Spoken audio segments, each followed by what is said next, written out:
You're tuning into Black and White Sports on YouTube. The no-holds-barred truth on sports. The main event starts. All right, Black and White Sports supporters. Well, just what UNC football, North Carolina football did not want was more drama, a bigger spotlight shined on the JORDON HUDSON, Bill Belichick situation. And in this case, the actual school has got some drama thrown on it as well. And it's legal drama. And we'll get to that Us Weekly or Us Magazine cover in a minute because, well, there is something kind of sneaky about that cover. Lawsuit alleges UNC illegally hired Bill Belichick behind closed doors. Holy hell. All this for a 2-2 start to the season. In fairness, UCF may be ranked after this coming weekend. TCU, 24th in the country. Maybe that's why you got the doors blown off of you. I got to be honest. I didn't see it going this badly. I really didn't. So here we are. A lawsuit filed Monday against the University of North Carolina, Chapel Hill, and its Board of Trustees alleges that UNC broke state laws to hide discussions about hiring of football coach Bill Belichick, as well as conversations about potential conference realignment. The only thing I'm going to say about this is I know a lot of schools back channel potential coaching candidates while their coach is still coaching and without the coach's knowledge, generally speaking. In other words, we'll use North Carolina. Maybe they want to replace Bill Belichick. Florida, maybe they want to replace Billy Napier, which they probably do. You know, there's a good chance they've already reached out. They could have already talked to John Gruden's representatives. It happens really early on, and people don't realize this. It happens, generally speaking, while the actual season is still going on. I would be floored as we sit here today, and you would think, I'm willing to bet you, somebody from Alabama reached out to potential candidates just a few weeks ago when Alabama got boat raced by Florida State. I'm just saying. But in this case, they're saying that actual meetings happened involving the school, but those meetings weren't made public and certain people didn't attend. This is strange. The lawsuit filed in Orange County, North Carolina State Court by former university provost Chris Clemens isn't solely about Belichick's hiring or UNC's conference realignment talks. Instead, it centers around alleged wrongdoing against Clemens, who argues that the board engaged in an effort to, quote, punish him for, quote, leaking closed session information to other faculty members regarding a meeting about tenure, and that he was asked to resign as a result, which he did, effective May 16. Okay, so let's keep this in mind. There's a potential disgruntled employee involved here too. All right, so I would keep that in mind. In his complaint, Clemens alleged 3 instances related to the UNC athletic department that he said demonstrated a, quote, systematic misuse of closed sessions to hide police policy debates from public view. The complaint said that the board treats the North Carolina Open Meetings Law and Public Records Law as, quote, a suggestion. God. Most notably, Clemens alleges that on December 12, 2024, the board called a, quote, emergency meeting that was illegally conducted as a closed session to discuss and approve the hiring of Belichick. The board then held a public vote to affirm Belichick's hiring in terms of his contract.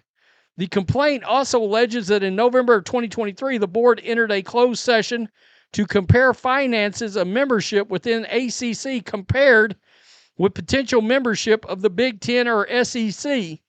Then, in May of 2024, the board convened behind closed doors to, quote, debate conference realignment strategy and athletic department finances. Each episode follows the same pattern. The board invokes a statutory exemption, enters closed session, then discusses broad policy or budget matters that must be debated publicly. Okay, so he's saying there was things talked about in there that should have happened publicly, and they did not. The complaint reads, the board compounds those violations by maintaining inadequate general accounts that prevent public understanding of what transpired.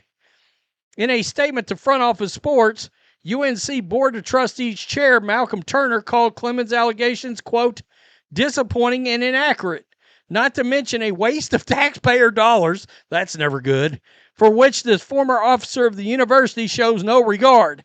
And, of course, there's the some of the legalities. There's the paperwork right there. And worse, this is the worst part about this. This headline, alleges UNC illegally hired Bill Belichick behind closed doors. That's the problem, is the public perception that that headline brings. Yikes. It's a train wreck. Incredible, Bill Belichick becomes first coach ever featured on the cover of Us Weekly the week after losing to UCF. Now, you see this JORDON HUDSON, Bill Belichick photo situation. And Us Weekly puts this out there like, okay, they put this out there like this was some kind of a sit-down photo shoot for this magazine. Okay, at least that's what they make you think. Now, you got to remember, Us Weekly is a little bit like the National Enquirer. I don't know if they're literally covering tiny green men behind your house digging for gold. I don't know if that's happening. Or I saw JFK, he's still alive. I don't know if they're that far. But that's sort of there. You're standing in the line at the grocery store. You look over, Us Weekly sitting there next to the National Enquirer. Is there a National Examiner? Hell, who knows? Who cares? But Dan Wetzel put this out, all right? And I already knew this, actually, from ESPN. I was going to talk about it because I was like, no, this is not a photo shoot for Us Weekly. I had seen this photo before. To be clear, Belichick did not pose for this cover shot. It was from an NFL event at February's Super Bowl, and neither he nor Hudson participated in this fairly ridiculous article. Still. So, and if you look at what this says, friends and insiders talked to us about how the former cheerleader captured the 75-year-old legend's heart and became the most talked about woman in sports. That's the other headline that a lot of people are. The most talked about woman in sports is an insane statement to make for someone who isn't even an athlete. Well, part of it is not only is she with Belichick, but you had that whole fiasco, and we covered it here on CBS Sunday Morning, where she was glaring at the camera and all this stuff. She didn't want in the interview, allegedly. Belichick had to come out and do a bunch of denial, non-denials, the whole nine. The point is, it's yet another thing. It'd be different if UNC was 4-0 right now, with wins over TCU and UCF, and with those 4 wins, they would probably be ranked. I doubt they'd be, lower than top 20. But, they'd probably be, 20 to 25. They'd probably be ranked right now. UNC wouldn't give a flying friznitch. Is friznitch? It's not a thing. Fuck it. they wouldn't give a damn. They wouldn't give a damn about this photo shoot. But after the sideline situation that people actually turned into this whole loving embrace video that was AI, and combine that with the fact that you got boat raced by UCF and you got boat raced by TCU, and your only wins are against Charlotte and against Richmond, the Spiders. No offense, Todd McShay. But, that's the problem. I mean, if UNC goes out this weekend and crushes Clemson, which, to be honest with you, you would laugh about that, or you would think to laugh about that, except Clemson is a train wreck. What's going to be worse is Clemson is struggling right now, and UNC is Bill Belichick is a get-right game. That's the problem. It's still, always remember with these programs, it always comes down to football. And right now, if you're not winning, the negative publicity, the lawsuit about allegedly hiring Bill Belichick incorrectly behind closed doors, being shady, and conference realignment, everybody shrugs that off. But when you're not winning, it's drama. It's full-on drama. Can I get some Dramamine in here, please? That's for nausea. I mean, all this drama will cause you nausea. I'm not going to lie. I thought it'd be better, but I don't know why.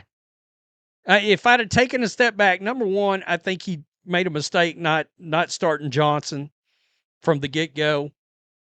All right. I do believe that. And the 70 players that they had to, that he had to coach that were new, and just the turnover in general, everything involving when you take a step back and look at it, I should have been like, they might win 5 games. It's not a path to the NFL. It would have been if he won 8 or 9 games this year. Yeah, NFL teams probably sniffing around him. I don't think so, as bad as this has been.